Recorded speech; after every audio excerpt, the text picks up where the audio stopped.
ANC has committed serious crimes against black people and against South Africans, all South Africans. What are the crimes of the ANC? Let's start with black people. The biggest crime that the ANC has committed against black people is education, public education. If you look at how white people, the English first, and secondly the Afrikaners, how they turned themselves around from conditions of poverty to become middle class and wealthy. Education was at the center of that process. They built public schools for their children and made sure that their children received top education. One of the public schools I'm talking about is exactly this place where we are sitting. Vets. Vets was built by the English, supported by the mining industry right here in Johannesburg. To do what? They meant to educate the children of the English. That's why the Afrikaners later, they went next door to build the Rand Afrikaans University. To do what? To do exactly what the English had been doing through vets for their own Afrikaner children. The ANC has collapsed public schools in townships, has collapsed public schools in rural areas. It has actually collapsed universities. The quality of our universities has declined under the ANC. So what has that done? That has expanded the reservoir of black people who are uneducated, who are unemployable, and who are hopeless. So that's the first crime committed by the ANC. So when proper history is written, and by the way, like Churchill, Churchill said history would be kind to himself because he was going to write it himself, and he has written, I'm going to write this history, so I'm not going to leave it to some amateurish historian. The second failure of the ANC is this: is the failure to add a significant component to the South African economy. A component that would provide work for black people. So again, let's go back to the English. What did they do in South Africa in relation to the economy? They built mines. At the top of those mines, you found the English and the Jews, by the way. They were the owners and the managers of those mines. Below them, the petty bourgeoisie. Again, the English and the Jews. That's how the English eventually in South Africa dug themselves as a collective out of poverty. And at the bottom, underground, the people who were doing the hard work, they were dying underground, were blacks.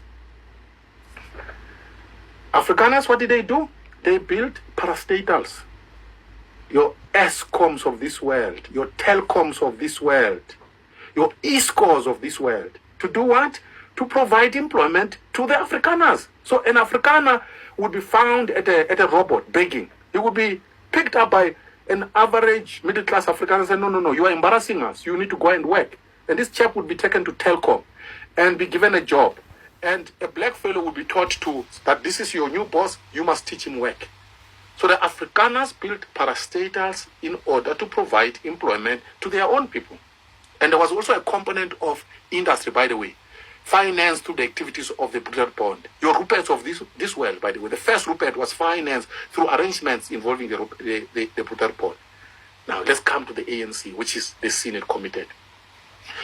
What is it that the ANC has built that provides employment to black people? That's the question. Oh, look at the previous 30 years. The ANC has built nothing. You know what it has done? It has destroyed the little that the whites had built.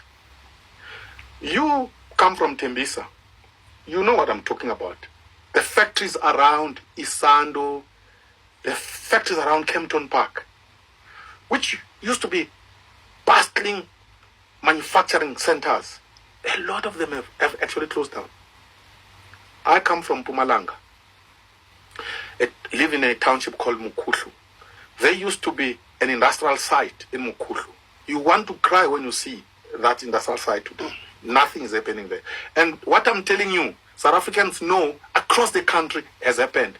So the ANC has committed a huge sin. At the same time, it has enriched a few of its cadres. The first band was the band of Sakima Kozo, that group. Bulelani Ncuka. They are very rich. Are they creating employment for millions of black people? Show me these jobs. So that's the second, and that's economic, the second crime. The last crime that the ANC has committed is to confirm racism, that racism historically has been correct. That white people, what they have been saying throughout history, that black people cannot govern. Black people are backward. They are uncivilizable. The ANC has confirmed it. This stuff is heartbreaking. The ANC, for the sins it has committed, must never be forgiven by black people. It is the only party that enjoys the kind of overwhelming support from black people. And what did it do? It squandered our support. It made us to be the laughing stock of white people, but it also made black people to be the laughing stock of the world. The blacks of South Africa were the last hope, by the way, in the world. Historically, black people have been victims of racism. And the theory was simple. Black people are half human. They are not civilizable. They cannot govern themselves. And if you look across the world, by the way, you will struggle to find a country with significant global clout that is governed by black people, that is making technological advancements the way China, for example, has proven whites wrong. Remember, whites in the world have also believed that Chinese people, Japanese people, the yellow peril, can't govern themselves, they are uncivilizable. But the Asians, the Chinese, the first was the Japanese, by the way, turning around from 1868, the Meiji dynasty. They turned themselves around. In 1905, Japan defeated a European power, Russia, 1905, militarily, defeated Russia. And it was celebrated by the rest of Asia. And the Asians realized actually whites are not superior. Black people in South Africa, the ANC has said to white people, you have been correct to say we cannot govern ourselves. I was listening to the radio yesterday. The ANC government can't even provide clean linen in a hospital called Chris Hani Baragwanath. Chris Hani must be turning in his grave, by the way, when he sees what is happening in a hospital that is named after clean linen. What about building a factory? So those are the sins of the African National Congress.